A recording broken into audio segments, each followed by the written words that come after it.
Hey, this is George Iceman Gervin, and you're listening to Sweep the League.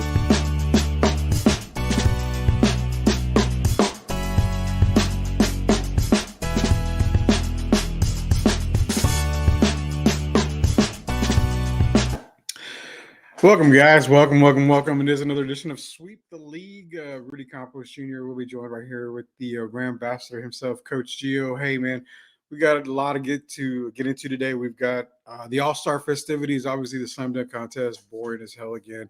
All-Star game, boring as hell again. We'll get into that talk as well. Three-point contest was pretty cool.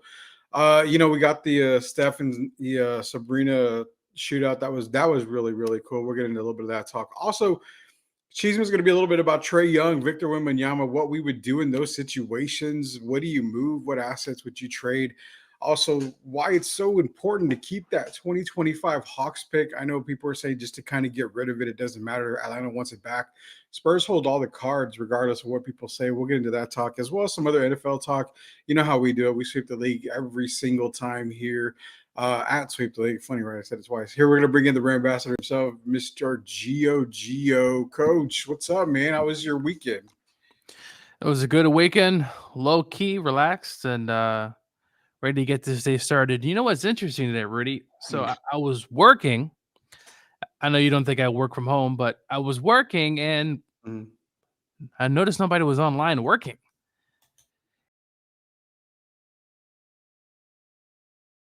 Comes to my conclusion that today's President's Day.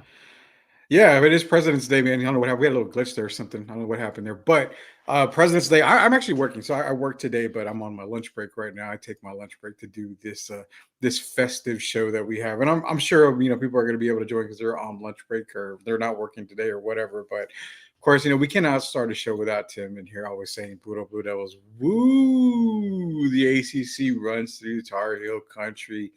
Laugh out loud. I know. It's pretty pathetic. No, Chris is saying he doesn't have the energy to talk All-Star game. I don't have a whole lot of energy to talk the All-Star game. We're just going to kind of criticize it like everybody. We can talk about the Saints if you want. Says, well, that was Chris Leha's a Saints fan. I don't think Chris was a Saints fan. Yeah. I mean, there's not much there's not much about the Saints anyway, from what I'm understanding, man. So funny thing is, I'm probably going to get a phone call from Joe about this, and it's going to be kind of funny. So, apparently, like YouTube is copyright pissed off about us using something, so we're trying to figure out what it is. I'm kind of limited on what I can actually play as far as music or anything. So we might be suspended, Gio. I don't know. We're 1 week in, and we might get a suspension here. I have no idea. Is it one of the sounds you use? I don't know. I mean, if I'm relegated to fart sounds, I can do fart sounds all afternoon. I don't care. I guess we're gonna have to make up our own little sound clips so then you can repeat. Yeah, I guess if there's sounds of my own, right? I can probably just make fart sounds or whatever with my mouth. Or I can do all that. But hey, bro, I guess Tim wants you to break down Jared McCain's performance last Saturday. Did you happen to catch it? I didn't catch anything. If you didn't catch it, that's okay, Tim. Yeah, I didn't get a chance to watch a good amount, so I'm probably not your best bet right now. But I mean, at the end of the day, the Duke did win, so didn't get a chance to watch a good amount. I saw clips here and there, but it was a not a busy weekend. But I was not at the house, so didn't get a chance. Man, such a Blue Devil fan you are. Of course, you only look at them when they're winning titles and winning games. Rudy, if you go on my Facebook, right? Go to the search within the page. You can type in Duke. You'll see I've posted about Duke all throughout the year. So there's no bandwagon or anything like that. I'm pretty sure, Rudy, you don't catch every Tar Heel game. I don't, especially when they suck. I tend not to watch it as often. I mean, it's not like Cowboy fans who you have to go back to MySpace to see, any type of success they're having. Well, it's kind of like baseball. It's like it's hard. It's hard to watch every game. Like I get it. There's just so many games. College basketball a little bit different, but no, I haven't been able to watch that full game. But I'm sure he played well, as he's one of their better players. So Derek Gervin's going to be back Wednesday. He had something to do today, so he'll be back on Wednesday and Friday. Rock actually is having some car issues, so he's getting his car fixed. So it's Gio and I. Did he did he pay his bill? He had phone problems. Now he's got car problems. I don't know if it's the Sweep the League curse, man. It's going around everywhere or something like that. I have no idea. We need you to make sure you're driving.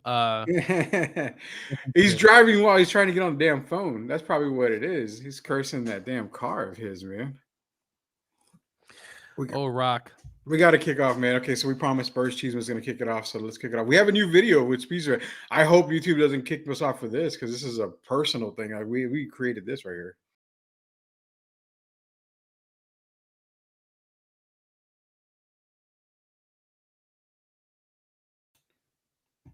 That was so funny. That was so hilarious because we have the Chisme segment uploaded, and it's going to be one of those weeks. I hope really not, man. Let me get the soundbite here because I got to play the soundbite. That's.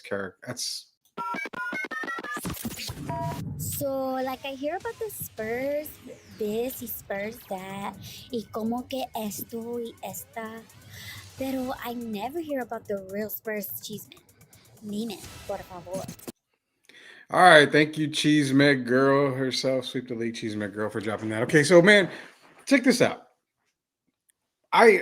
You saw the whole Trae Young, Victor Wembanyama type thing this weekend. Trae was gushing over Victor as if they had been going out for 10 years, man. I mean, it's there's no loss at that as well. But the thing is I'm going to ask you a stupid question, Gio, and I want you to give me your honest answer. When I first saw that, the first thing I thought of was, is that considered a form of tampering? It's possible. Do you think the NBA looks into it? I mean, for real, I'm being dead serious with that. I mean, they may do they're behind closed doors. It's rock crash. It's interesting. I mean, we heard a lot about Trae Young this weekend to the Spurs. It's been kind of heating up. So I wouldn't be surprised. I mean, the NBA does, I'm sure, their own investigations on the back end if they warrant, but I think they'll leave it alone. But you never quite know on the NBA side. Yeah, you never know. I mean, I remember I immediately texted Jeff Garcia when I saw it, and I said, is this a form of tampering? And he really couldn't really say if it was. I mean, the NBA is so picky when it comes to players talking to each other, kind of stuff happening here and there. It's kind of tough because it's like, it's friends talking amongst friends, but I mean, it can go as far as tampering, but it also can be considered recruiting.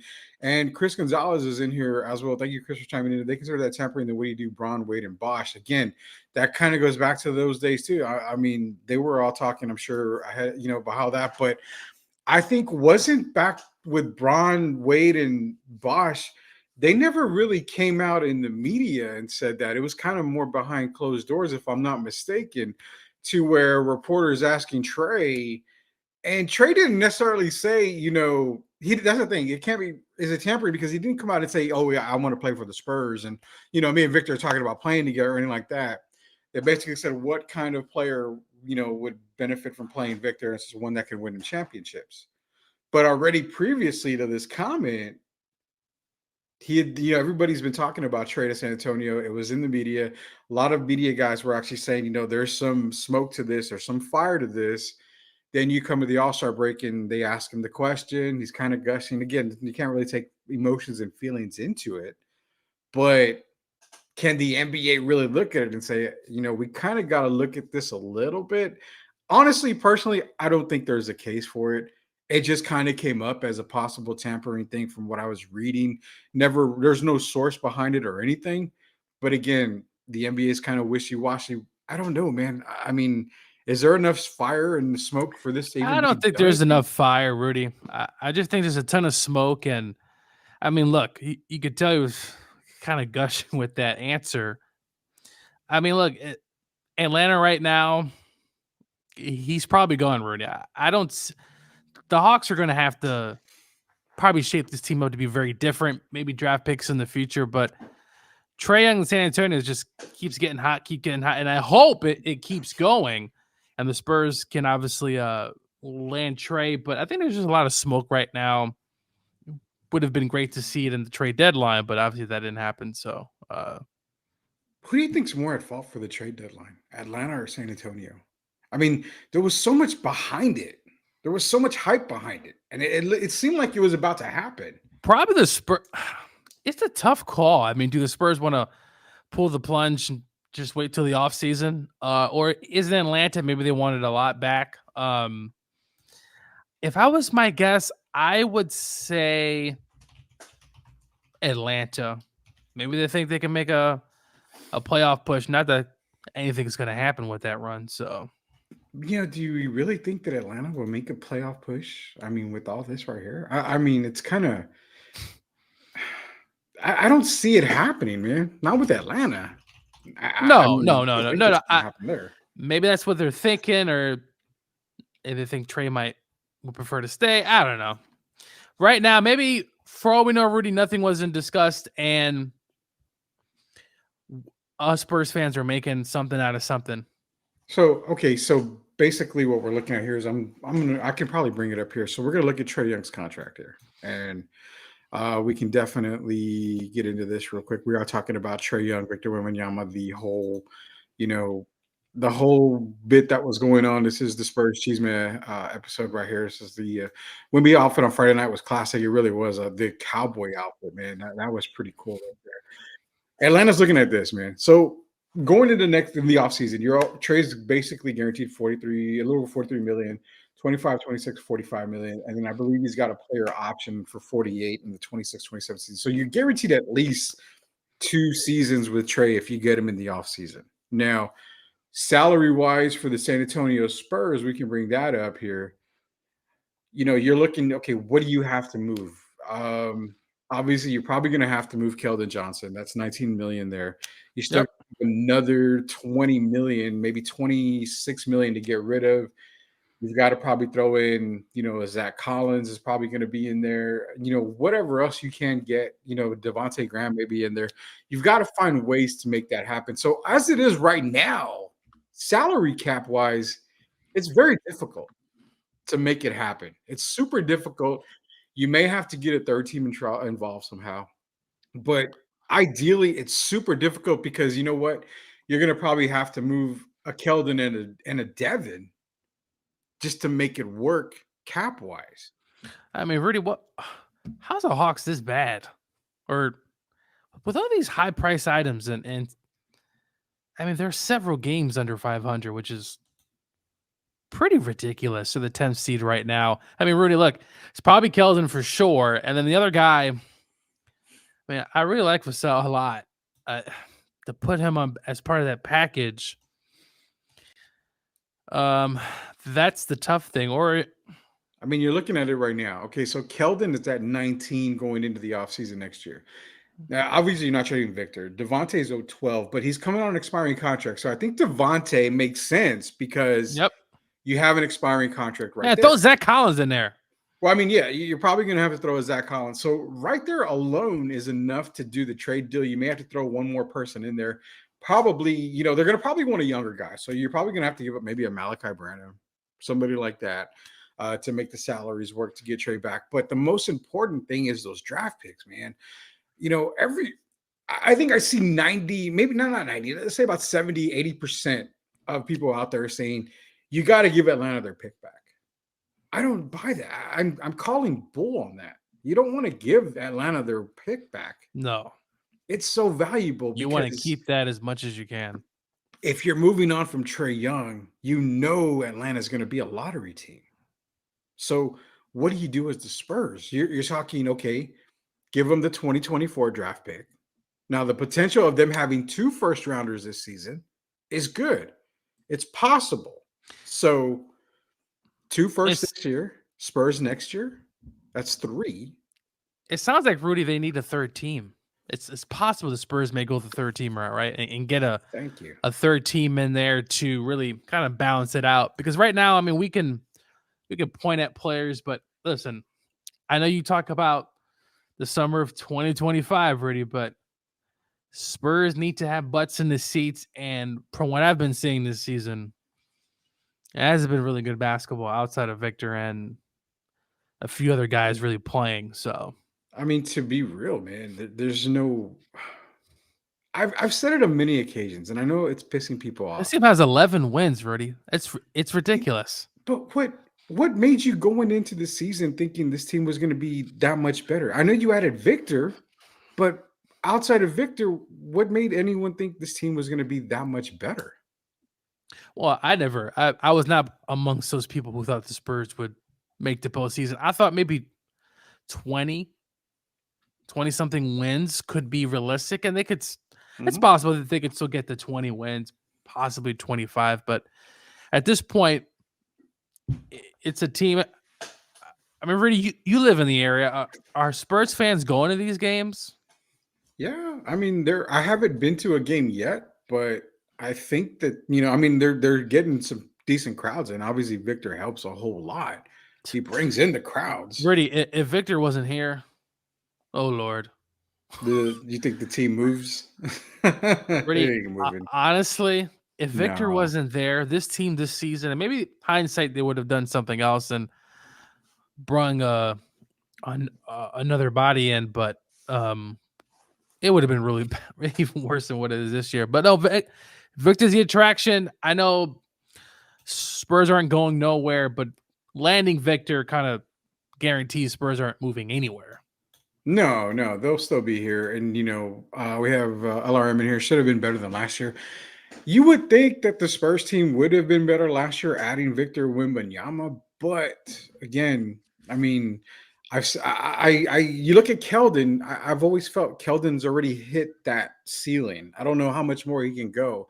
I think Devin is already scratching that ceiling. He can maybe go a little higher, but how much more higher? Jeremy, out of the three, Jeremy's the only one that can still kind of rise up a little bit more. But, in talking to a couple of guys, actually talking to a couple of players, that have retired, older NBA guys, they kind of feel the same way with Jeremy. It's kind of like, has he plateaued to a point already? I mean, not a great scorer coming into the league. People raved about his defense. People kind of raved about his basketball IQ, but that can only get you so far, can it? I mean, you got three guys, your three main guys, Jeremy, Keldon, Devin. I mean, if they're already scratching the ceiling, Gio, what more can you do now with this team? There's not very much more you can do at all. No, and look, getting free agents was already harder enough, right? To get to San Antonio. At least you got Victor now. Things will definitely change, but if they have another dismal year next year, 2025 just seems so far away. It does, man. It really does. This is what's up? I mean, Rudy can run for president in 2025, right? So a lot can change. Presidency is 2024. So whatever. Can't remember that. This is Sweep the League. Rudy Campos, Gio. Derek will be back on Wednesday. He'll be back on Wednesday and Friday. And actually, hey, man, I got to give a quick shout out, brother, here. Shout out here. So watching from the Lids in San Marcos. So I was there Sunday, yesterday, as a matter of fact. Louis Luna, he's in San Marcos. This is a cap. I bought this cap yesterday from Lids. So thank you guys out there from Lids and San Marcos. Big shout out there. We're going to be giving away a Lids gift card here pretty soon. I was waiting for 1,000 subscribers. We're getting there. But I think this week we're going to give a Lids gift card out to one lucky member. You got to be a subscribing member on the YouTube channel. Go to YouTube, Alamo City Podcast Network. We'll give somebody a $25 Lids gift card to go get you a fire San Antonio Spurs hat. Or you can wait till the summer of 2024 and see if they don't do anything and go win 12 games next year. And then maybe the Spurs hats will be even more discounted. I have no idea. But definitely we'll get something for Lids out there. Man, we got our first fire pop. Shout out to Louis Luna out there.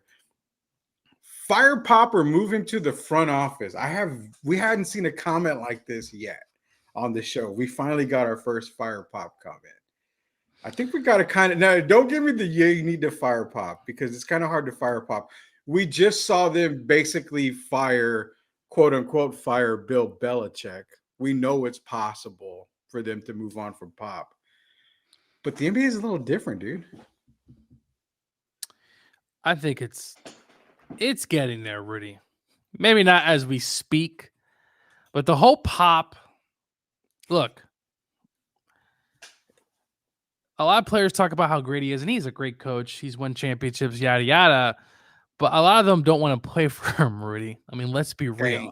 I don't think Kevin Durant is salivating at the mouth to come to San Antonio. I mean, LaMarcus Aldridge did come, and there was some success there. But, I mean, outside of some of these LaMarcus, Rudy, and can you give me another Spurs? I mean, what big-time free agent Nobody has come besides LaMarcus? Everyone else is homegrown. Nobody, dude. The problem, okay, so I think you and I have gone back and forth on this for a long time. LeBron James, Kevin Durant. I mean, everybody, I love Pop. Pop's a great coach. Man, playing for Pop in the Olympics is fantastic. You learn so much. Pop this, Pop that, Pop everywhere. Oh, but when free agency comes, San Antonio's at the bottom of the list. So Pop holds no water on anything. I don't care. I would love playing for Pop too, but if I'm going to go get my nut in Los Angeles and all this money, have all the fame, why am I going to pass that up? I'll go play for Frank Vogel before I go play for Pop. I mean, to me, that makes no sense, but it's a fact, dude. Nobody wants to play for Pop. And again, I can say, I don't know why, but I do know why. Nobody likes that system. I think it's a little bit of Pop. And I might get some slack for this. Get all the slack. Bring all the fire. I've been to San Antonio. I think it's a really good city. But really, I just don't know if people are really, glamorizing playing for a city that maybe doesn't have the attraction, like maybe in LA, right? In New York or Brooklyn. Do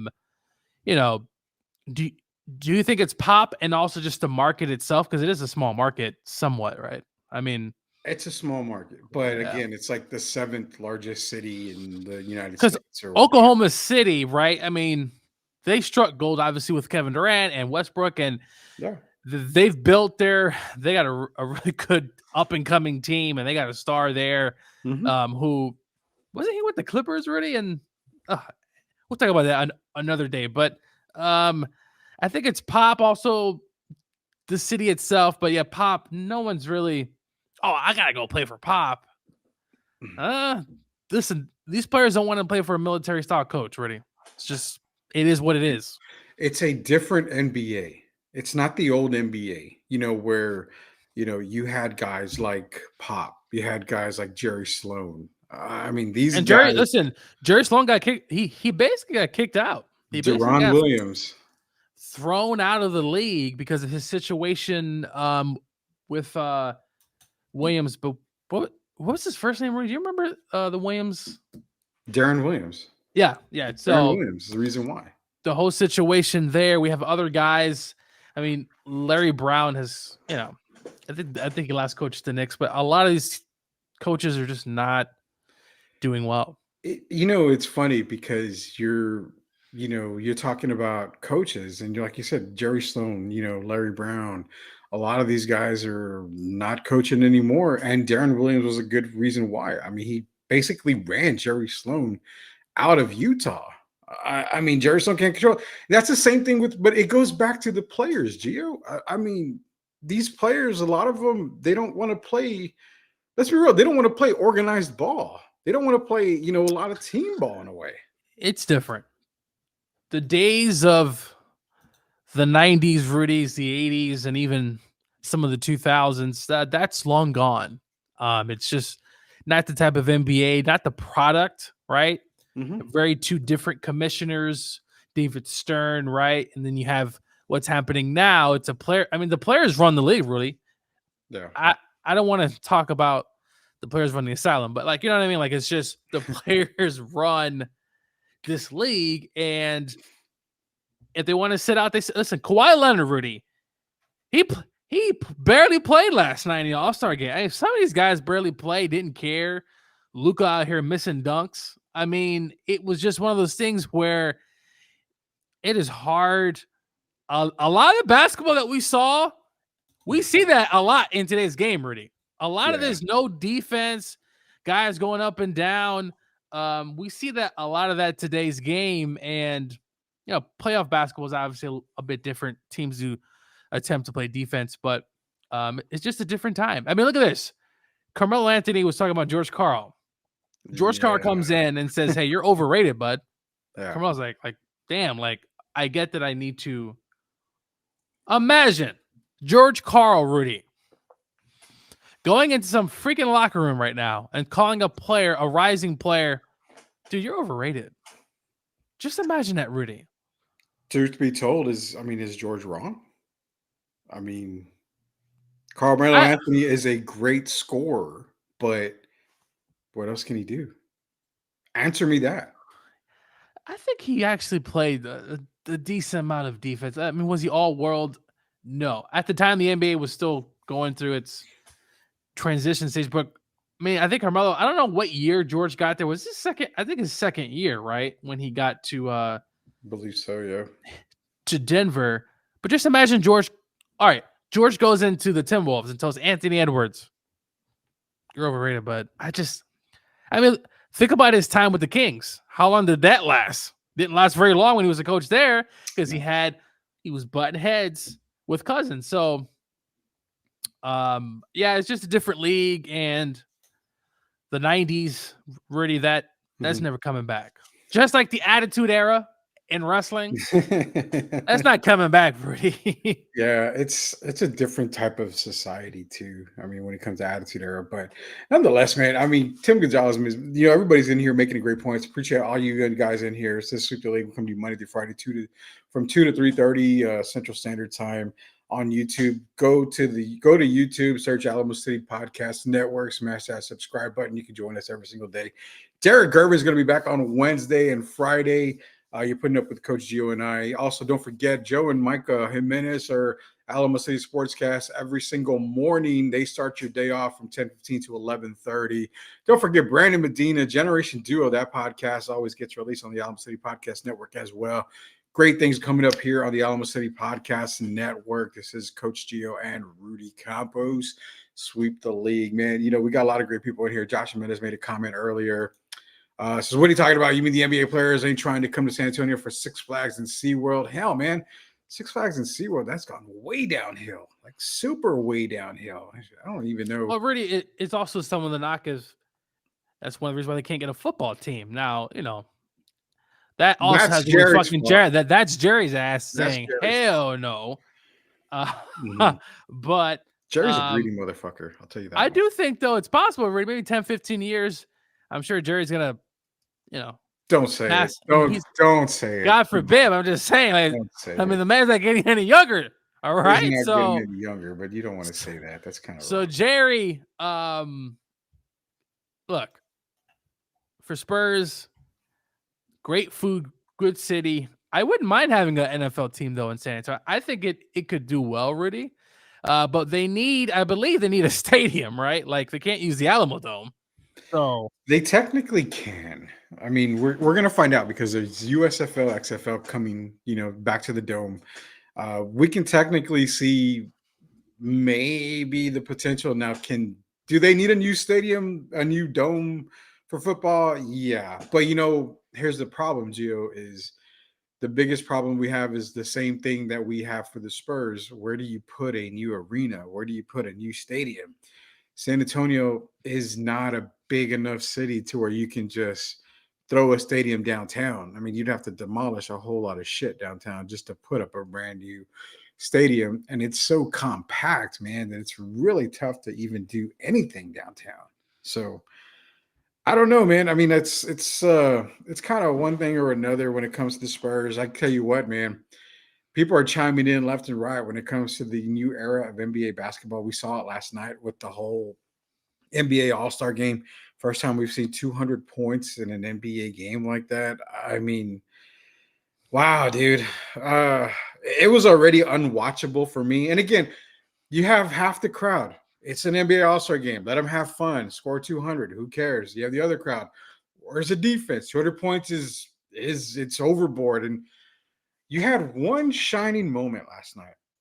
That shining moment was Adam Silver, when he kind of basically said, well, you scored the most points. Congratulations. Here's your trophy. I kind of laughed because I didn't see the game, Gio, but I saw that comment. I saw the comment, and I'm staring at Adam Silver like, dude, seriously, not only do you look like Mac from Mac and Me, but you're the reason why this league is like this. Ever since he took control of this game, the scoring has just gone ridiculous. You see a lot more shit getting away with. Now you have the whole gather step. Don't even get me started on the gather step. It's an effing travel. I mean, you see more travel. Does that, bro? When you're doing this on every dribble and you're palming and carrying the ball, and it doesn't get called. Adam Silver, you're the reason why this game has gone from respectable to garbage. You're one of the reasons why. Yeah, Adam, look, he's on a lot of good things. The world game, all that stuff. Money's been good for the NBA players. A lot of goods have happened. Unfortunately, though, really, there's no hand checking, right? There's no physical. Now, hand checking went away before Adam Silver, but as his reign, hey, try to make the game a little bit more physical, right, Rudy? Put some stuff in play. Allow guys to hand check. Allow some certain things to maybe not necessarily dilute the product from what people are seeing now, but to really, man, I mean, look, call me old. I'm 30-something. But when you put some of those 90s games on, Rudy, there's some physical games. I'm not saying beating up people, right? Mm-hmm. But there was a book called The Jordan Rules. I mean, they put that man through hell. Look, physical. We need a little bit more physical. We got guys shooting threes from half court. No one's contesting them.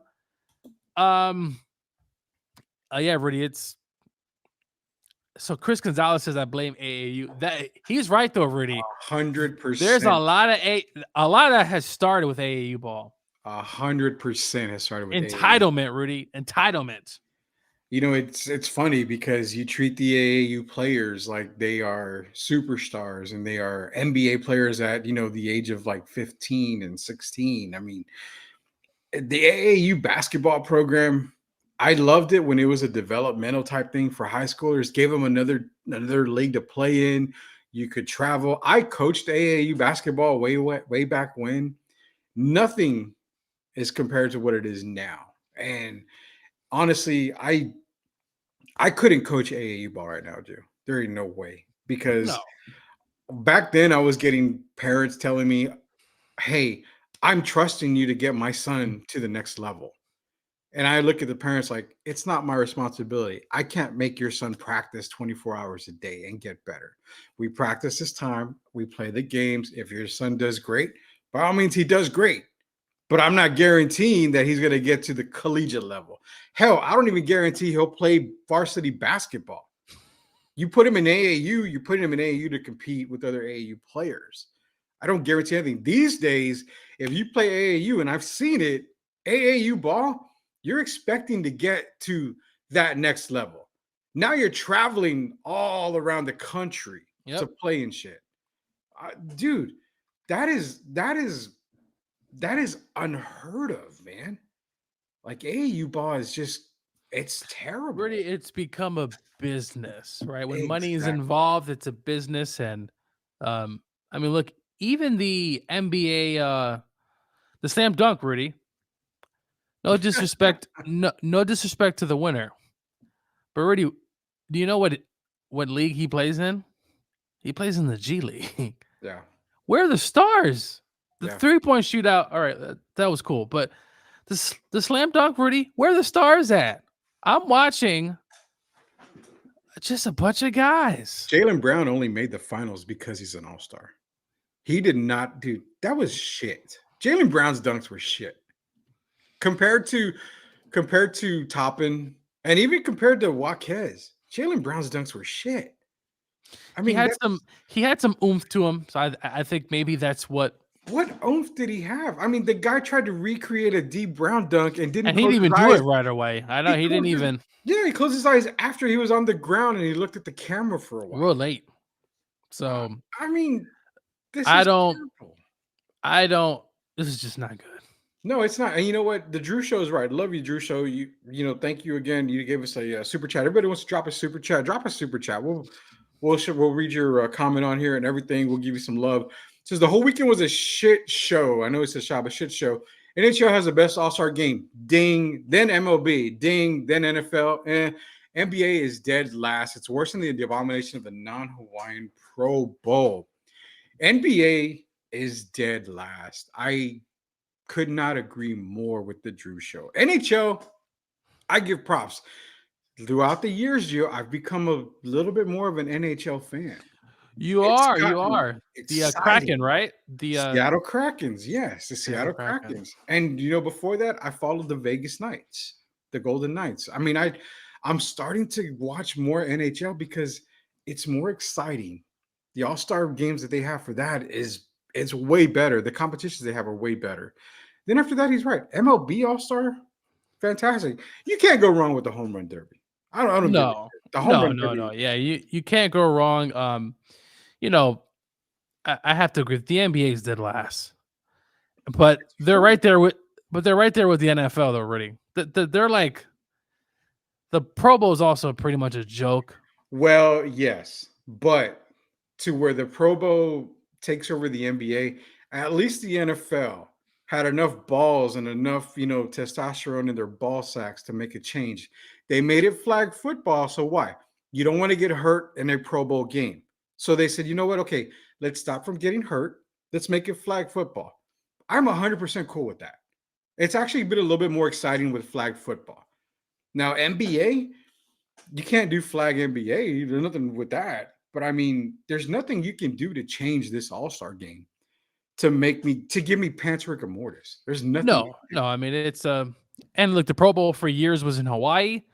That has changed. I do know that Aloha Stadium, Rudy, I believe they're going to build a new stadium. So it's possible Pro Bowl could get back to Hawaii years down the line. But yeah, the NBA, this is guys they're just jacking up shots. And hey, look, I mean, I'll say this, it was fine to watch, but I mean, Luka, Jokic, those guys didn't even want to be there. Like, you could just tell. Yeah. Jokic doesn't really want to be anywhere, to be honest with you. He just shows up so he doesn't get fined. But nothing has to be done here. I agree with Tim. Slam dunk was terrible, Rudy. I'll say this though, the G League guy, he's good. Like he can. Last year he did put on a pretty good show.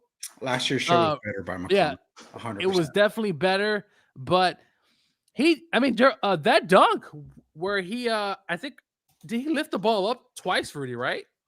Something like that. What he did was he grabbed it, let it go, grabbed it, get it, dunked it. It was kind of like a double type thing. Now that was impressive. Yeah. That was super impressive. I give that props. It was super, super impressive. We need Victor next year, Rudy.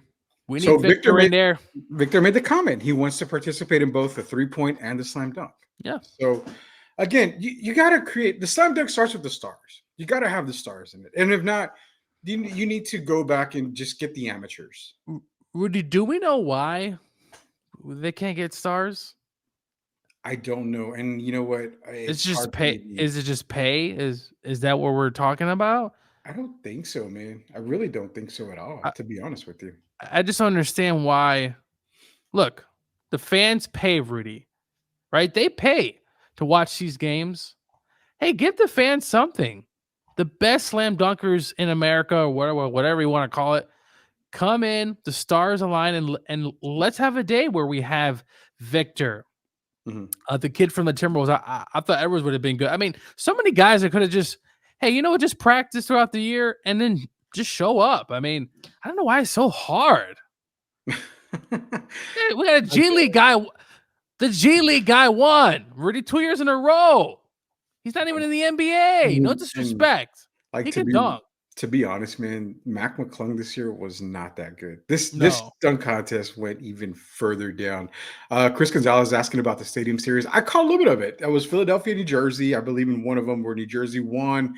The other one to help me out here was the Rangers Islanders? And the Islanders? I think it was Rangers Islanders. I did catch a little bit of it this weekend. I really did. The Islanders game, because I had some wasn't that the overtime? They went to overtime game on that one. I do bet some hockey occasionally. So I had a game, I think it was 6-5, Rudy, I believe. Yes, I believe it was 6-5 Islanders Rangers. I think the Rangers won that game, if I'm not mistaken. Something like that. And that's what's cool is that, hockey does this. And you know what? The NBA decided, hey, we're going to do an in-season tournament. Okay, I get it. But then you treated the in-season champions as if they were freaking world champs, man.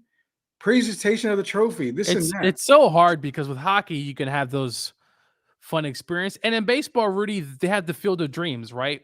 They'll play the game. That's actually pretty cool. Like, I would love to see more of that in baseball where there's different venues that hadn't had a baseball game in a long time.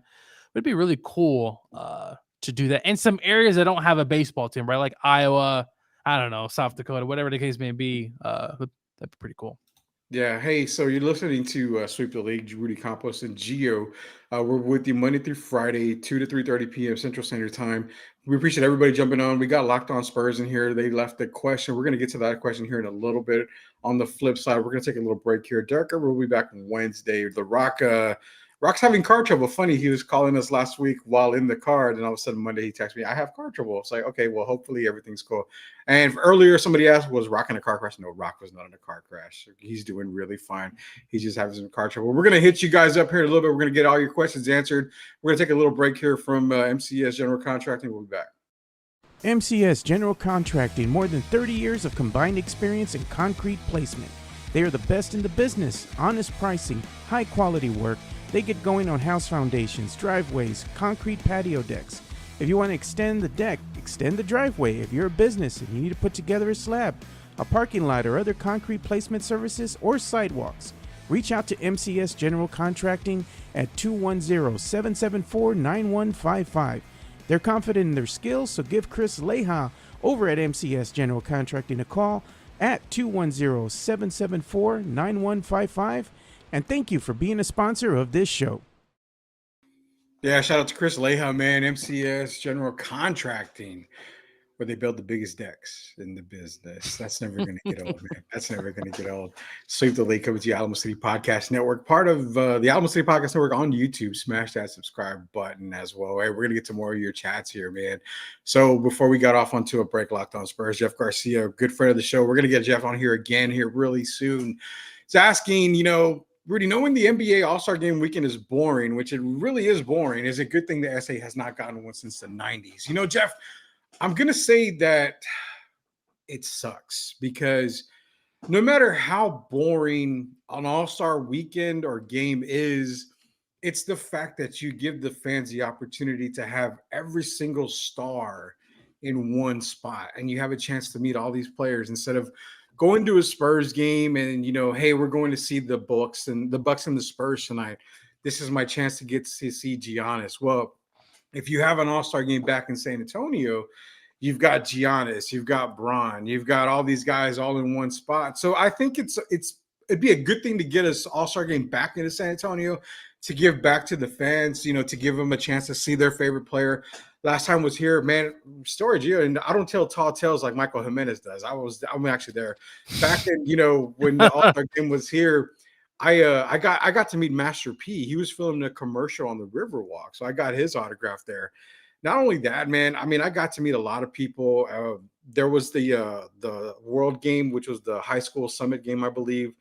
You had a lot of the high school players at the time. Was one of my favorite high school players back then was Sebastian Telfair. That shows you how luck that is. But that was J.R. Smith, Josh Smith, Dwight Howard. He didn't appear that day. He was supposed to play. Jordan Farmar was another guy that was playing. A lot of great young talent there.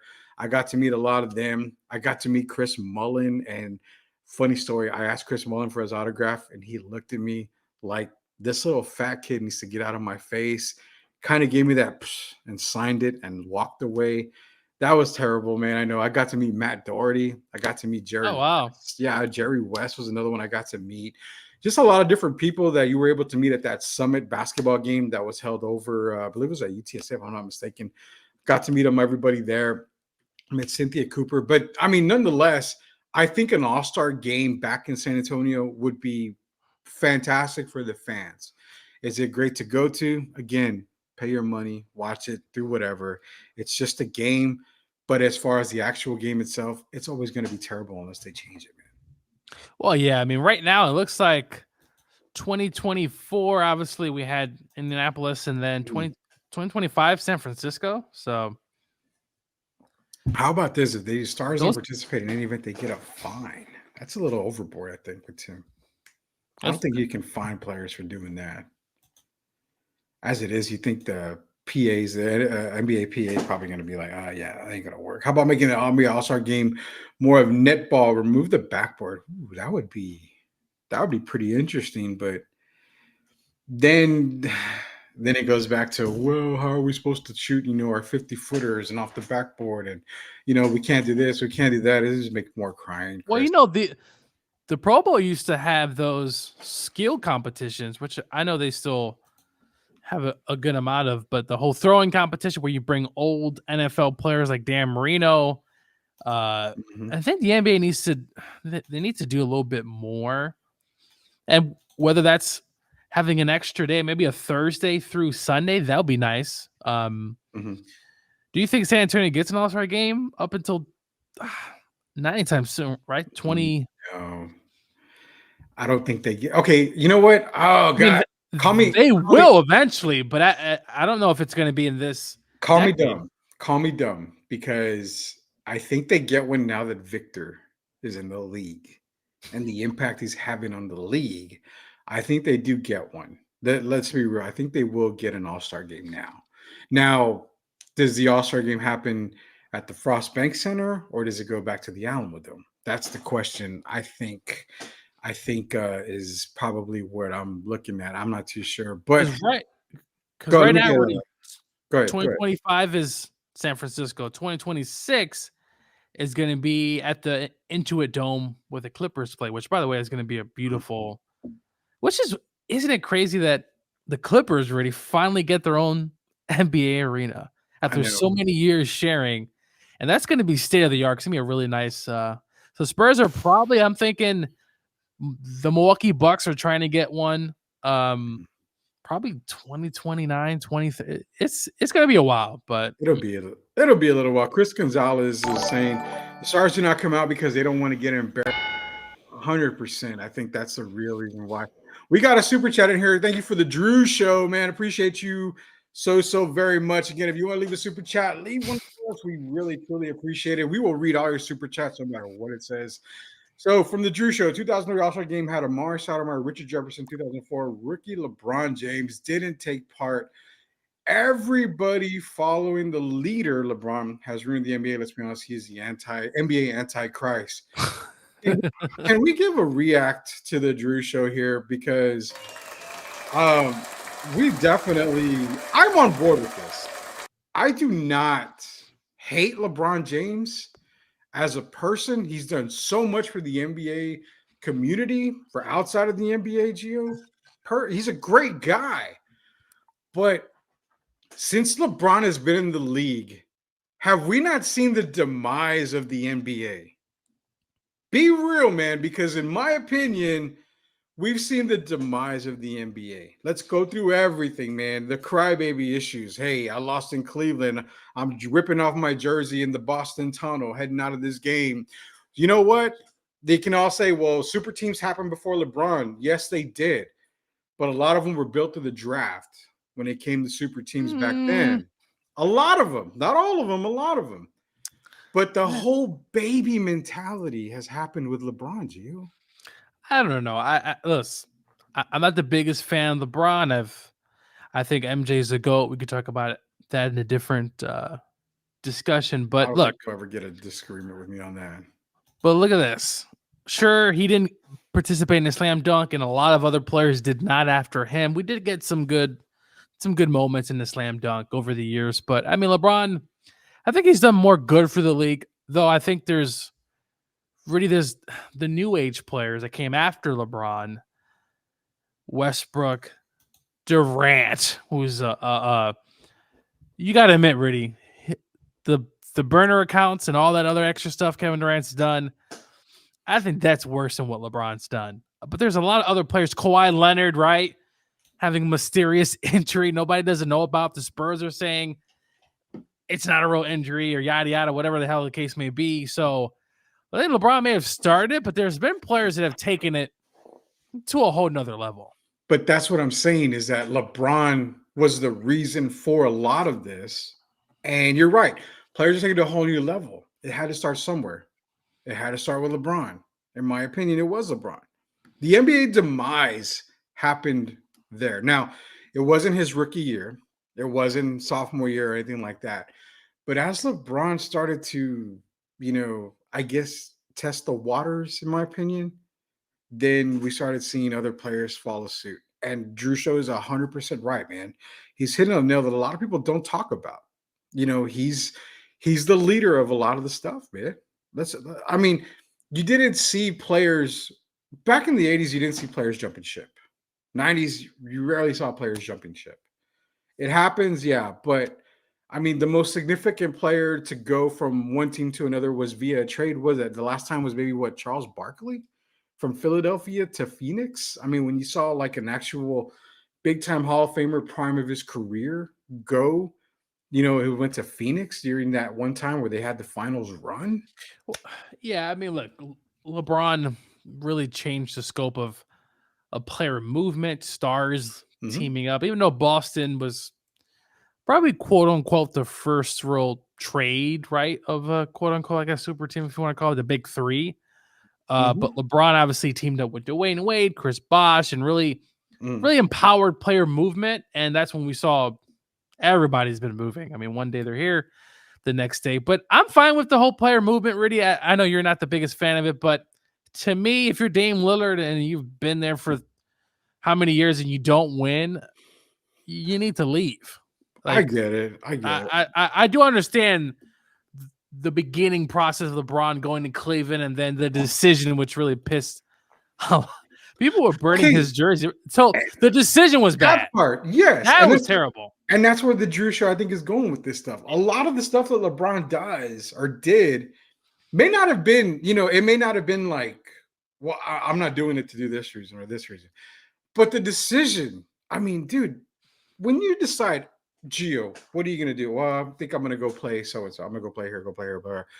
You don't make it a effing whole reality show or a whole show on ESPN where, hey, this is, Jim Gray. We're talking about the decision. We're going to have LeBron join us here at, Akron YMCA, and he's going to let us know where he's playing. And that'll be 45 minutes from now. So we're going to kind of milk this whole thing. That's the kind of stuff that watered down the NBA. And for me, started saying, okay, this is a very turbulent flight that the NBA is on. That's the whole. So yeah, the player movement, the decision, the demise of a friend, and then you got the owner Gilbert going writing a whole letter, and then LeBron ends up coming back. That the decision, and I'm sure LeBron or he has agreed it wasn't a really good look, and it made the villains really. Yeah. But that's when he became a hated guy in the NBA. The decision. But you know what? It's better to be a heel than a babyface anyway. So the Drew Show, man, we appreciate your donation, man. Appreciate it. Again, if you want to leave a super chat, leave a super chat. We definitely read it. We'll definitely debate. We'll discuss it. Appreciate you, Drew Show. Again, big time. Much love. We're going to send the Drew Show some stuff. I'm going to DM him here after the show. We're going to send him some stuff here from Sweep the League. Really good sponsor. Really good, contributor to Sweep the League here. Wemby, Zion, Gordon, other stars presented the dunk contest. See, that's what I'm talking about. Get fresh guys in here. Wemby says he wants to do it. Can you get Zion to do it? I don't know. Maybe if Zion can lay off some of the food, the fast food, and maybe get his weight down a little bit. Hey, leave him alone. To get that. Hey, man, you and I can help Zion lose weight. We've lost weight in our own time here. Hey, Zion, yeah, the weight's a problem. And I don't know if it's just because he's in New Orleans. And he's talked about it, but it's like, dude, do something. I don't like. He looked good, and then it's just like he gained so much. I don't know if it's the beignets, the crawfish, the gumbo, the po' boy shrimp sandwiches. I mean, I don't know what it is about him. He keeps eating. You got to give him your health tips, man. You definitely got to give him your health tips. Like, will it have to be where the rodeo changes dates for the All-Star game to come back? No. I think there was a comment in here. Might have been the Drew show. Somebody left a comment that it would definitely. Yeah, it was actually Tim Gonzalez in here. I'll get to that comment. I think the rodeo's fine. You can keep it there. I think what happens is if you get the All-Star game back in San Antonio, it's going to go to the Dome. The NBA is going to probably do it to where, hey, we need to make it a big time event. You can't fit so many people in the Frost Bank Center. You got to remember, with all the fans and all the stars coming out, you're going to have limited seating for some of the fans as well. So open it up to as many fans as possible. I think the Alamo Dome is probably the place to have the All-Star game. Drew Show was back in here. And player empowerment, ERA, yes. Tim Gonzalez. I believe Rudy Wow, that's a tongue twister. I believe Rudy tells story more than Mike Jimenez. I don't think I have that. I don't know. Mike he's always got a story to tell, so I'm not sure. Rudy, I don't know. He tells stories, but it's not. Michael has a whole. I don't know. He has like a whole script. It seems like. Yeah. So Mike's is probably, what is it? God, how do you say it, man? My stuff, I can actually, if I can find pictures that I have picture books, I have pictures of me at that All-Star game when it was here at the Summit and stuff, taking pictures of all the players. So I definitely have that. I can prove that once I find that. Mike's stuff is, I don't know, man. That's along the lines of Pinocchio type shit. I don't know if it's true or not. 2026 is in LA where the new arena the Clippers play. Gio did mention that, so they're going to get that. This is where Tim said it. Tim Gonzalez said, hey, if the All-Star game came back to San Antonio, it would definitely be at the Alamo Dome. I agree 100%. It would definitely be in the Alamo Dome. The game, I think the event will be at the Alamo Dome, but I don't know, because the Pacer or the game last night was at the Pacer Arena. Mm-hmm. But again, I mean, you can do the game at the arena at the Center, but they have the rodeo in town. So that's what I'm saying. Everything's got to kind of shift over to the Alamo Dome, which again, it's not that bad. NBA's basic, the basketball teams. Yeah, basketball would be so cool these days. Drew Show, Wemby seems to be the anti-LeBron, aspires to be in the dunk contest, wants to stay in SA. Victor, along with the new cap rule, is a start to NBA renaissance. Again, man, Drew Show is on fire. I'll say this though. Let's see what Wemby is. Let's see what? Let's see what Wemby is in 5 years. His kind of persona. Is he a Tim Duncan or is he a Kawhi Leonard? Let's see, Rudy, what happens in 5 years, because you never know. Because for a while we thought Kawhi was a Tim Duncan, quiet, all this, and he still is quiet. And then it went really bad, Rudy. Really, really south for Kawhi Leonard. So I'm interested to see where Wemby fits on that. Is he more of a Duncan or is he more of a Kawhi Leonard? Well, everybody knows right now he's more of a Duncan than a David. Oh, yeah. Yeah. No, yeah. No, he's more of that. So it's fun. It's funny because you got him for minimum 8 years, at least. I mean, you got a 4-year rookie deal. And then you can sign him. You can go, is it bird rights? I think. I mean, you got stuff where you can sign him over the cap if need be. So it's not like any team can come in and say, we're going to give you $50 million a year. This person say, we'll give you $52 million a year, $53 million a year. It doesn't matter. We can pay you whatever because we have those rights. So I'm seeing that Wemby stays minimum 8 years, which is 2 full contracts, where I think he'll stay. Again, if he wants out, he wants out eventually. But that gives the Spurs enough time to build around Wemby. Yeah, I mean, it's going to take them, like I said, 2 years. Really, the first contract, if the Spurs are still the Spurs, do you think he says, hey, I want out of here? No, I don't think so. So in 4 seasons, no playoffs. LRM thinks he's out. He thinks Wemby is out. That's kind of tough. In 4 years, Rudy, no playoffs. Mm-hmm. He's getting awards, but the team isn't doing anything. I find it hard to believe he won't say something. I mean, he's already voiced his opinion. He's already said, "Hey, we need some better players. We don't need any of these jags. Just another guy on the court, just jacking up shots. Wemby should touch the ball every time, Rudy. When it's offense, he should touch the ball every time." The old play for Tim Duncan, 4 down in the post. And I agree with you. Wemby should be touching the ball. Okay. You play, I mean, how many minutes he plays? 30 minutes, say roughly 30 minutes a game. 29 of those 30 minutes, that guy needs the ball in his hand. Let him create for your team. Yeah, you don't. That's what. You know what's sad, Gio? It's so funny to say because you would think in the NBA you make it to the league for a reason because you're good. But this team outside of Wemby has, and I'm going to say it, has no playmakers, dude. I'm telling you. None. I saw this team up close and personal. It was a disaster. It was bad. Zach Collins jacking up shot. Everybody's just jacking up stuff. I said, Wemby should touch the ball every time. Give him the ball.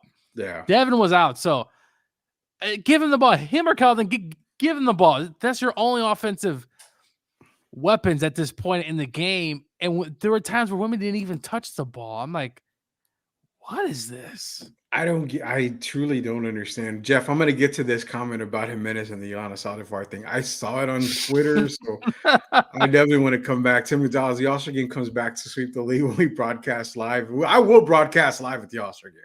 Best believe I will make something happen, interview great players, probably some Duke players.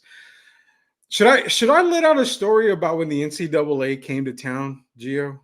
Sure, go ahead. One year. So the year of the NCAA, one of the years the NCAA came to town, it was the year that Duke was in town, and they had Luol Deng was there playing. Needless to say, that same year, and it was Oklahoma State Cowboys was here. John Lucas' son was here as well. I met Luol Deng at River Center Mall. I shook his hand, and I even got his autograph. So that should show you that I showed some love to Duke only because I felt Luol Deng would have been a better player than he was instead of a crappy one in the NBA. I had higher hopes for Luol Deng at the time. Well, I don't think I think he – I don't know. I think he somewhat lived up to his – He lived up. Average. I think he could have averaged more points, but I think it was a different time. I don't know.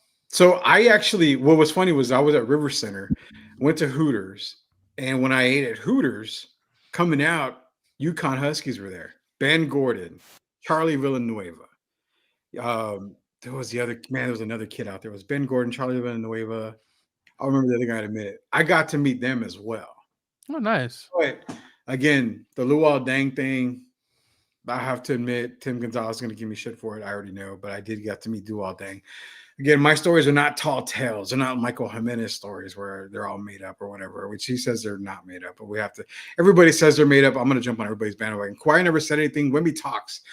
He has said he wants to play. If Wemby runs its ownership and management's fault, I want the Holtz to sell to Michael Dell, put his rebuild on billionaire time.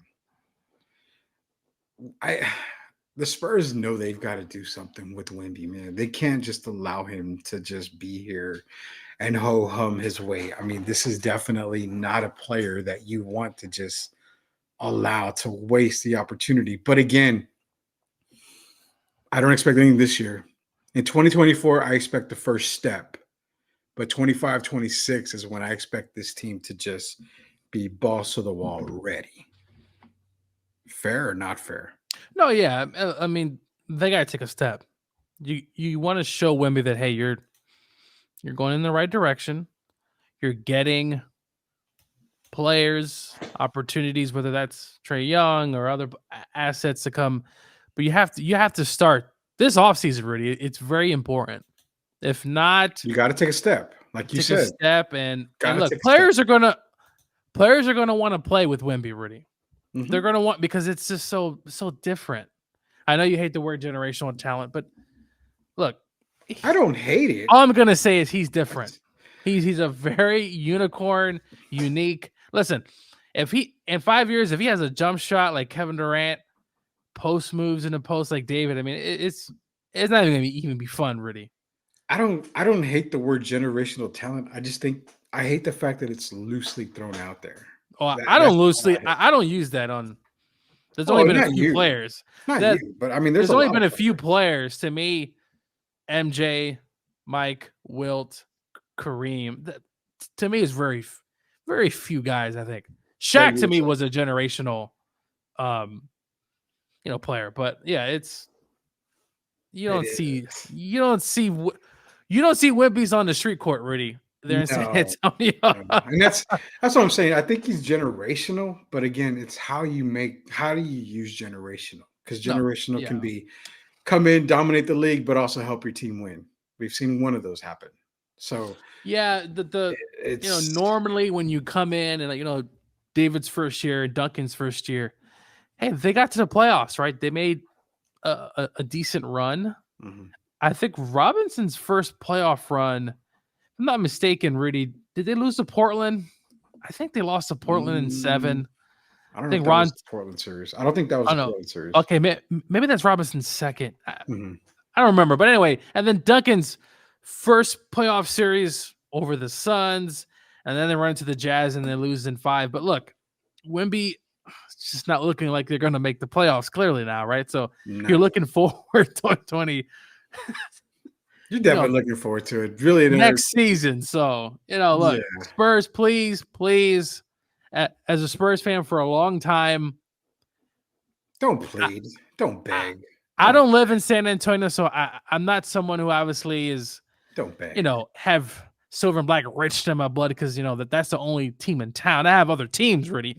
The Los Angeles Rams, whoop, whoop. The Georgia Bulldogs, 2-time champions. Just up until recently, Georgia was just good. Up until recently because the damn committee, you know what? The damn committee left us out. We should have been in that damn tournament, Rudy. No.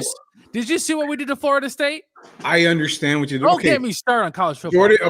Jordan Travis plays that game. It's totally different. In fact, FSU is in the Final Four if Jordan Travis is playing. If Jordan Travis plays, Georgia still wins. It may not be 60-something to whatever the hell the score was. Georgia's still going to win. I'm sorry. Alabama has a curse on us, whatever. Nick Saban's gone. So Bama's done. I mean, Bama's done. But you cannot convince me that Georgia would have beaten FSU. FSU wouldn't even been in that game if Jordan Travis wasn't injured. They were the best. Gio, FSU was my pick to win the national title before the season. They were the best team in America pre-Jordan Travis injury. Don't lie. You got to at least admit it one time that I'm correct on that. FSU from top to bottom, defense to offense, was the best team in the country. Period. Rudy. Come on, Gio. Come on. No. Rudy. Oh my God. I'm sorry, but I don't know. You got it. You got to admit that. You have to. If you look at their schedule, it's nothing. It's okay. It doesn't matter. It's okay. They were beating teams the way they were supposed to beat teams. They barely beat Clemson. Oh my God, dude. Come on. FSU they were the best team pre-Jordan Travis. Rudy, I'm sorry. I'm looking at their schedule. Look, it was cute. It was nice. I like that it was cute. Come on, man. But come on. Look, they barely beat Louisville, the 16-6. I mean, 16-9. I know Travis wasn't there, but I'm telling you, people gave me shit. I'm telling you, FSU was my national championship. Okay, their best win was against LSU. Okay, you got me there. But I'm sorry, Rudy. Travis plays against Georgia. Ain't no way Georgia's not losing that game. They're on a mission. Kirby Smart on that Florida State wanted to send a message to the committee. Mm-hmm. Now, next year, Georgia's going to be in it because it's, 12 teams next year? Yeah, I think it's 12. So the Dogs are going to be in the tournament. So you're going to keep us out this time. But I'm sorry, Georgia would have beat Washington. They probably would have beat Alabama. And I don't know. And Michigan, we would have beat Michigan again like we did 2 years ago. Did you remember that beatdown we gave them? You know what? Don't get me talking about SEC football because I get all hyped up about. I know, but you know what? The committee got it right. They left out one SEC team. Sorry, it was your Bulldogs, but finally they decided the SEC is not going to run college football. One more thing. Hurry up, we got a commercial break. Hurry up. Before we move on. Georgia was number 1 for how long, Rudy? And just because we lose one game, you're going to sit here and tell me that we weren't still, after losing one game by less than a touchdown, that we're not top 4 best team in the country? I'm sorry. Washington was a cute story up there. Michigan this, Alabama, Texas. I get all that. But you can't tell me that the back-to-back national champions lose one game. Mm-hmm. And how many weeks were they ranked number 1 and they're not in the top? I'm sorry. Can I be full disclosure and full honest with you? The wrong SEC team was in the Final Four. I 100% admit. Bama should not have been in the Final Four. Georgia should have taken care of business, and unfortunately, I don't care. A Georgia lost to Alabama in the SEC title game doesn't bother me. Georgia still overtakes Bama. I don't care. And again, I fully 100% agree. Georgia should have been in regardless, win or lose. They should have been in 100%. I will admit to you on that, 100%. Okay, good. I feel better now. 99 times out of 100, I would say that Bama did not deserve to be there. I'll say the Georgia schedule is tough. They're going to Austin next year to play the Longhorns. I think they're going to Norman to play the Sooners, and they're also on the road at Tuscaloosa, Alabama. So Georgia has definitely its hands full next season when it comes to the SEC. I will be in one of those games. Maybe I'll head to Texas. I don't know if I want to go to Alabama country, Rudy. It's going to be real. No, you don't. It's going to be a really intense crowd there, but I'll be at one of those games. Go ahead and come to Texas, man. Hey, this is Sweep the League. We're going to do another quick commercial break. We'll be right back. Coach Gio, Rudy Campos, Sweep the League. City Podcast Network on YouTube. We'll be back. Locked on Spurs is your daily Spurs podcast, hosted by Jeff Garcia, the lead Spurs writer for Ken's 5 San Antonio. Jeff has a healthy plethora of guests all the time on the Locked on Spurs podcast. You can also follow Jeff on threads at Jeff G Ken's 5 SA. You can also follow Jeff on Twitter at Jeff G Spurs Zone. So make sure you go ahead and give Jeff a follow not only on threads and Twitter, but also on YouTube at youtube.com/@Locked on Spurs. This is where you're going to be able to find the replay of the Locked on Spurs podcast. Make sure to like, subscribe, and share. Yeah, follow Jeff Garcia, Locked on Spurs, part of the Locked on Network, at Jeff G Spurs on Twitter. Man, we got off the SEC talk and college football talk. We've been talking Wemby. We've been talking San Antonio Spurs, all that great stuff. And we've got some comments, and we still got to get to a lot of these comments. Tons of comments that we've got to get to here. Let's see. Apparently, Gio Duke could be in the 2-3 next month at the Staples Center. Very much so. I don't think you're going to go with the Staples. Let's see what we got. Now, this was kind of funny because you were talking about you got to give it to the Wemby. Remember, we were kids and we had a tall kid. The play was to give it to the tall kid every single time. It's always drop it down to Wemby, man. It's always drop it down to Wemby. I mean, for real, dude, going into the offseason, they got to take a step forward 100%, the San Antonio Spurs. Not only that, man, the reason why you don't want to give away that 2025 Hawks pick, because even if the Spurs don't get Trae Young, some other team's going to get Trae Young. He's not going to be a Hawk after this season. We can pretty much say, writing's on the wall. So Hawks are a lottery team. They only have one lottery pick that now belongs to these guys. So at all costs, you keep it. Why? Because they're going to be so bad that they're going to be competing with probably Detroit, Washington, for worst record in the league. And it's only a 14% chance, but imagine the Spurs get the number 1 pick again. Are you talking this season or next? No, I mean for the Hawks pick. Yeah. That would be amazing. Now, again, the other part too is they're saying, well, who cares? Atlanta wants that pick back because it's Trae Young. They're rebuilding. They need it back. Okay. Well, who's to say the Spurs can't trade that pick after the lottery comes out? What if they get number 3 and there's really not a player there that you want? Then you can move that pick. Now, it's not to Atlanta, But you need to keep that pick regardless, dude. There's no way you move that Atlanta pick. That Atlanta pick is too valuable, man. Way too valuable. It's way too valuable. And this franchise right now, it's not, sure, they can make the AFC, but it's a franchise that over the last few years, ever since they went to the Eastern Conference Finals, hasn't really done anything. And they might be, I wouldn't say a full rebuild, Rudy, but it's looking like the future is Atlanta might start from scratch and really start getting away some of their players because they have a lot of guys on the books, a big contract. Could we see Murray back with the Spurs? It's possible. I mean, you never know, but I don't know. Obviously you'd rather have Trae Young. Oh, no. Trae's the one you want, Rudy. Trae's the one you want, and anybody else in that team, I'm not really looking at. It's tough, dude. It's tough because 2025, let me see, I've got a couple of prospects here. I mean, you've got obviously Cooper Flagg, the potential for Arias Bailey. He's another guy that you might want to look out for.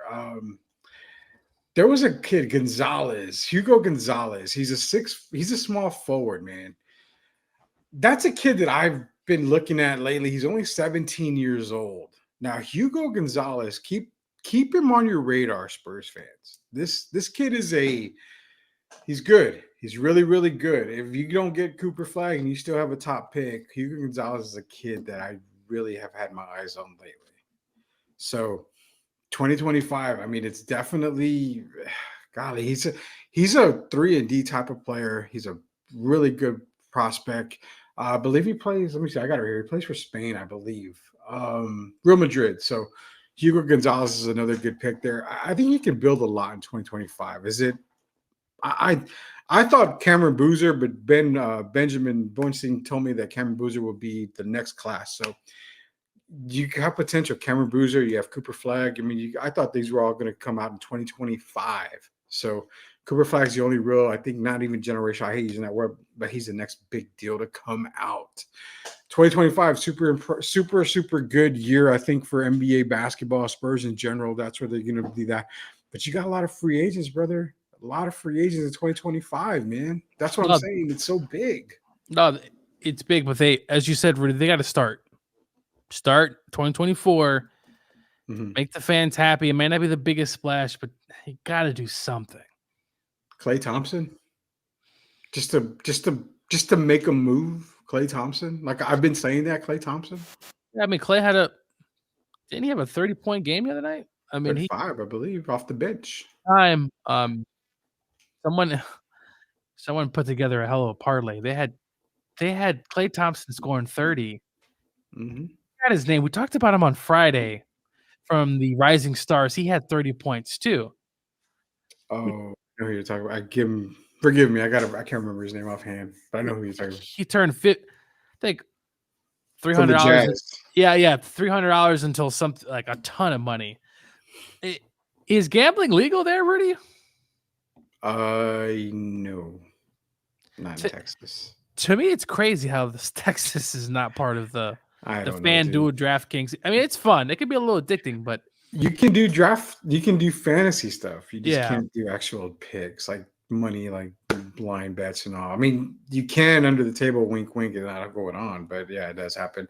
2025. Now these are potential draft. I mean, no draft picks. Potential free agents. Again, the list is out. I mean, you have a lot of players that are going to have bird rights. You have a lot of players that have player options. You have a lot of players that may have already picked them up. But potentially, look at the list of 2025. You have LeBron James, obviously. He's gonna be an unrestricted free agent. You have Jimmy Butler, who has a player option, Gio. You have Paul George, who has his own unrestricted free agent. Kyrie Irving has a player option. You have Jason Tatum with the player option. Donovan Mitchell, player option. Jamal Murray, player option. Brandon Ingram, unrestricted free agent. I mean, that's just to name a few. You've got Jalen Brunson with a player option. You've got so many guys that 2025, if they tend to opt out, that's why I scream 2025, because you have the Hawks pick. You have all of this cap space coming off. I mean, you're going to have so much cap space as of right now. The Spurs, let me see. I can get you the Spurs cap space going into 2025 as of right now. We're going to say, okay, they're only at 67.8 million. If the cap stays where it is at 140, 141, you're talking over 70 million in cap space. You mean to tell me you can't go get a Brandon Ingram to go with a Victor Wembanyama and possibly whoever you draft, or whoever you get a Klay Thompson to pair with, a Ingram or a Jalen Brunson or something like that? I mean, there's so many free agents in that class. It's not even funny if they do test the free agent waters, man. Hey, we've been saying it, Rudy. You got to test the waters. You got to bring the city some hope. You already have hope because you got a unicorn. But I was thinking, Rudy, before we move on. What's if you was to have Wemby train this offseason with the former NBA legend, I'm not available. with the former NBA legend, who are you picking? Out of all the great centers and even forwards, I guess he could meet up with, or anybody really, who are you saying, Wemby, you're going to spend the next several months every single day with this one legend? Do you take the obvious answer out? Like Tim and David? Like, say we don't take a Spur because obviously someone else besides Tim. Yeah. The only person I can think of is Hakeem Olajuwon. That's what I was thinking. Mm-hmm. Hakeem would be the guy that, man, if you imagine Wemby pulling off moves like the dream shake, the up and under. I mean, it's kind of weird because he doesn't really need the up and under because nobody's that tall to where he can actually get him off his feet. But I mean, yeah, Chris Gonzalez, Wemby with the dream, man. That can you imagine the moves that Hakeem could definitely, because you look at Hakeem, he had the handles for his size. Hakeem Mm-hmm. was also a very good defensive player, and look, when he did to Shaq in the NBA Finals, Shaq always says, "Hey, he dominated me," and also pains for me to say this. What he did to David. Now, listen, if you go back and look at that series, David played well. Like, it wasn't like David didn't. But man, you could put the highlights of the shake and the up and under, and I mean, as a Spurs fan, you just like, yeah, you can't. It's like you sit back and go, okay, well, that wasn't very good. David held his own. Spurs actually took that series to 6, almost 7. But yeah, I mean, look, with Dream, wow, like really, that would be a match made in heaven. And I mean, Dream is just, look, I think he doesn't get enough credit, Rudy. When we talk about great centers, we never mention Dream, Hakeem, but if you go look, especially in the 80s, Rudy, go look at his stats, man. Like, that Rocket team went to the finals with Sampson, and they ended up running into Larry Bird Celtics, but I mean, Hakeem was he was the real deal when he got in the 90s and he won back-to-back championships. Now, I will say this, Kenny always says it, they would beat the Bulls, and if it's any team in the 90s that I would give a shot, Rudy, Hakeem would be the guy, because they really didn't have any answer. I mean, who is it going to be? Horace, Luke Longley came in a few years later. Bill Cartwright, Rudy. There ain't nobody on that Bulls team. Now, there's no one on the Bulls team that could check Jordan, though. Vernon Maxwell was kind of nuts. I mean, well, that's what I'm saying. If you give the Rockets Dream, you got to figure who takes care of Mike. Which, okay, so I'm going to give you a player on that team that could check Mike. Now, not stop him, but check him. Mario Elie. Yeah. Could check Mike. Can't stop him, but can check him. But then you go back to, can Robert Horry handle Scottie Pippen? Can Otis Thorpe handle Scottie Pippen? Yeah, that's as much as Kenny makes all those things, I mean, Hakeem is obviously a great player, and they may not have an answer, but Hakeem can go for 30 and 40. But if Jordan goes for 30 and 40 plus Pippen, it cancels out. It kind of cancels out. But I will say this: I think the Rockets would have had a good shot. Because I mean, look, the Knicks team, they took them to 7 games really that first time around. I mean, that Knicks team was good, but it was a really physical series with Patrick and all the boys they had there. And then the second time around, they did sweep the Magics. The Magic end up beating they beat the Bulls, right? Yeah. So, but that was team, Orlando's best opportunity. That was their best opportunity. Jordan, though, that was his it was first year back, right? Like he came in mid-season. Mm-hmm. And he wasn't the MJ that he once was. And then you saw the next year, Jordan's back. Rudy, they sweep the Magic. They beat the Sonics. So sorry to talk about old times, but just, We love talking old times. So Chris Gonzalez, are y'all talking early 90 Bulls or mid 90 Bulls? I mean, we're talking, 90 Bulls in general. I mean, Rodman's an X factor, though, because he came later, right? So Rodman really, those battles he had with Malone, Rudy, were always kind of a funny, funny antics of him trying to get up and he would bring Malone down. Could Rodman get in Hakeem's way? It's possible, but Hakeem was still doing his thing. But you know what's crazy? Karl Malone, Rudy, his damn free throws. He couldn't hit damn free throws. Out of all the things that Karl couldn't do, the free throws was his kryptonite. I think I would probably have given $100 to somebody who could tell me what the hell Karl said on the free throw line every time he shot the ball. I always tried to read that man's lips, and I couldn't figure out to save the life from me. Apparently, it's rumored, and I don't know if it's true, but Scotty once made a comment to Karl. Said, "Hey, Karl, the mailman doesn't deliver on Sunday," or some type of comment like that.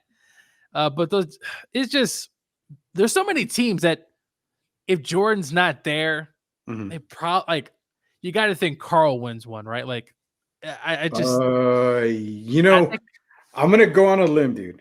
I'm gonna go on a limb here because who do they play then? If it's not the Bulls, who's coming out of the East? I mean, the Knicks, possibly. The Miami Heat one year was the number 1 seed. PJ Brown, Morning. If it's not the Bulls. Rudy, if it's not the Bulls, honestly, I think the West wins more champ. I think the Jazz get 1. And this is my problem, is that if you get, which team beats the Bulls between the Jazz or this other team, you may go Jazz, but I'll tell you one team that should have beat the Bulls. And it's not even Phoenix. Phoenix should have won. I'll give them that. Phoenix is way above everybody else with Barkley. That should have been a Suns title, no doubt.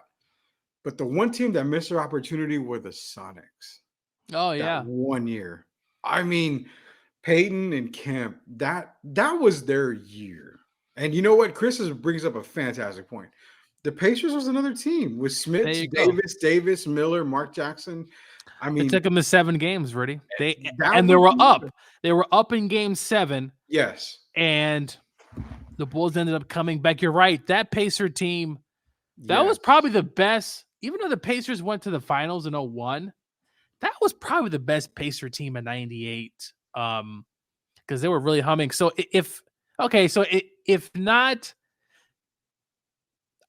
there's so many. The Jazz, the Rockets. The 95 Spurs, they were a really good team. But so many. The Portland teams were talented. Listen, the Portland teams were already probably one of the most talented teams in the West.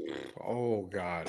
And they had so many. They had Cliff Robinson. They had Buck Williams. They had Cliff Robertson on the bench. Cliff Robinson. Your starting 5 was Terry Porter, Clyde Drexler, Buck Williams, Jerome Kersey, Kevin Duckworth. Yeah. That was the starting 5. And then you're thinking, okay, I'm bringing Cliff Robertson off the bench. And again, Tim Gonzalez, the Sonics. I totally agree. That's what I told Gio a little while ago, man. Out of the Sonics and Jazz, when they played the Bulls, the Sonics, to me, were prime to win that title. They were prime. The Bulls, they go up 3-1 in that series. Mm-hmm. No, 3-0. Sonics win 2 in a row. Yeah. But really, you're right. I thought the Suns had that team. Because remember, Barkley had that one road game where he was killing the Bulls. Barkley had a really good series.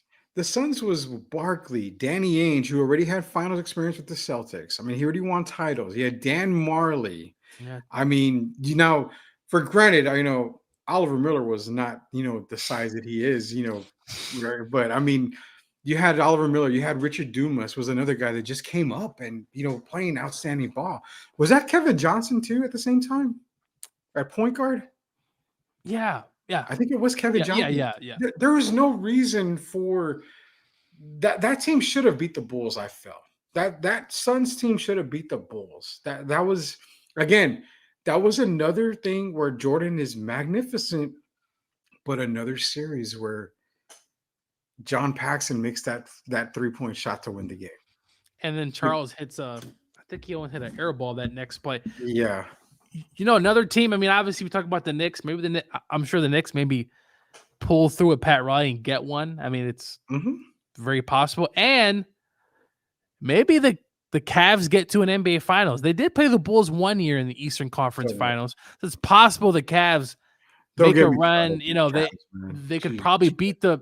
I mean, if the Bulls are not there, we could have had so many endless possibilities of teams, because the Bulls obviously they kept going to the finals. I think the Knicks won, and I think the Jazz won one. I think that those two teams, I think they finally get over the hump, and I think Patrick Ewing hosts that trophy as he always wanted. But unfortunately, Rudy, when you're playing the Bulls, they broke a lot of hearts, man. Those Cavs teams, I will live and die on that hill, because when you talked about those Cavs teams, Mark Price, Brad Daugherty, Larry Nance, Craig Elo, Steve Kerr, Bobby Phillips, Hot Rod Williams. They had a really good run in the late 80s, and then obviously in the 90s, like I said, they made the Eastern Conference Finals. They had was it Lenny? No. Ron Harper, another guy on that team. Right, they had Harper, they had Wilkins at shooting. They had a lot of. See, Rudy, when I always talk about those teams being deep, those teams in the 80s and 90s, there were always deep teams. Obviously, less teams, so more players, but everybody knew their role. Everyone knew their role. They knew how to play their role. Yeah. In today's NBA, you watch any game, any Spurs game, you realize a lot of these guys don't know what they're just out there they're out there just playing ball.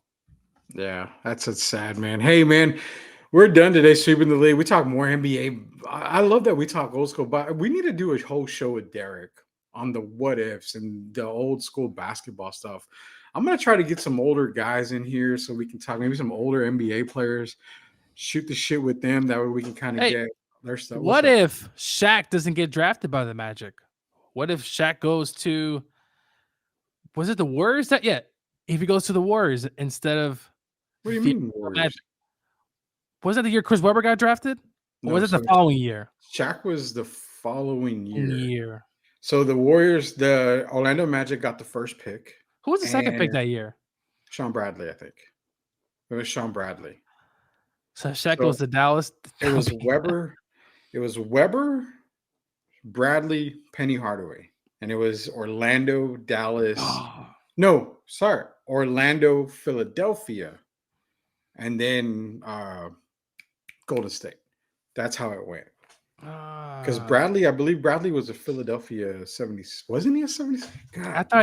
I think he was, Rudy. Let me see. I can look it up real quick before we go, because I'm thinking he was a Sixer when he was drafted.